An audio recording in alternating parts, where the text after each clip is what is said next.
Hi, caregivers. I want to talk to you about part 4 in my mini series on how to identify the enemy. Who's your enemy in the dementia caregiver journey? And enemy number 4 that we're discussing is worry. And worry has to do a lot with what may happen in the future. When you're worrying, you're usually asking yourself what if questions.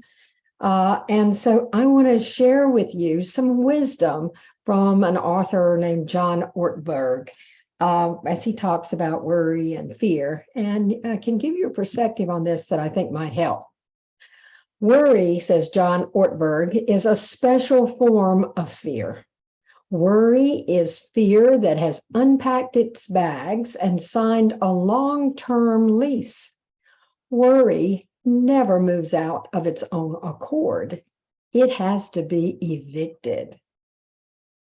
Fear destroys joy. I live in it.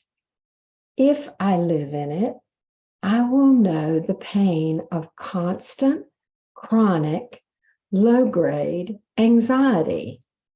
When I live with a fear-filled perspective, I give my imagination power to rob me of life now. When I live in fear, the power of the what if becomes overwhelming, and I'll go through life without joy.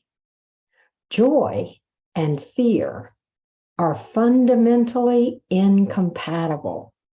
Let me read that last thing John Ortberg says. Joy and fear are fundamentally incompatible.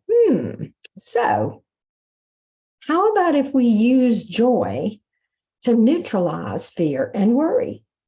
What if we chose it consciously and strategically? If joy and fear are incompatible, then use that truth. Create moments of joy whenever and wherever you can. Say to yourself, I will not let fear or worry control me. Commit to using your energy to preserve personhood for your loved one, and put your energy there on purpose. Focus on what is in this moment, because this moment is almost always doable. Now, as I said earlier, when you're worrying, you may ask yourself what if questions. These are not the same what ifs that you ask when you're doing some positive and proactive problem solving. They're often thoughts about things that could but may never happen to you or to your loved one.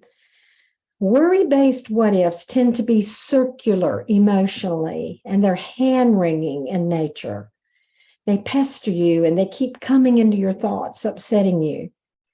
Problem-solving what ifs, on the other hand, are forward-moving, productive, and positive. They help you make good plans to handle caregiving better. They make you feel more in control and less stressed. So let's look at an example of both types of what ifs. A classic question that you might be dealing with as a caregiver is, well, what about our finances? Oh my goodness. So the worry-based what ifs would be causing you to churn. You'd find yourself repeating it over and over again. You'd go back and keep looking at the bank accounts. You're kind of in a cycle that you can't break out of. The problem-solving what ifs would cause you to say, what if this, what if that? You're making a plan. Find a trusted family member or an aging care manager, someone who can help you. It could be an elder attorney, or look online for different options and strategies to manage your money on a long-term basis in a case like dementia caregiving. Take action to protect your investments. Discuss options for different situations with knowledgeable people. The same questions with a different approach can be healthy and helpful. Now, both guilt and worry put you into a state of stress. The most effective tool for handling both of these involves learning to focus your mind on what is happening right in front of you. Remember, past, present, future. We only really live in the present. So I hope you'll learn to use that information, that truth, that's really the present is the only thing that's real, to get yourself focused. And then if you're going to do what ifs, make them practical, make them forward moving, make them something that's going to create a better outcome for you. Thank you for what you do. This is the end of part 4 in Identify Your Enemy. We're going to talk in part 5 at exhaustion as your enemy and how to deal with that. I do want to thank you again for doing what you do. It's very important. Hang in there, caregivers.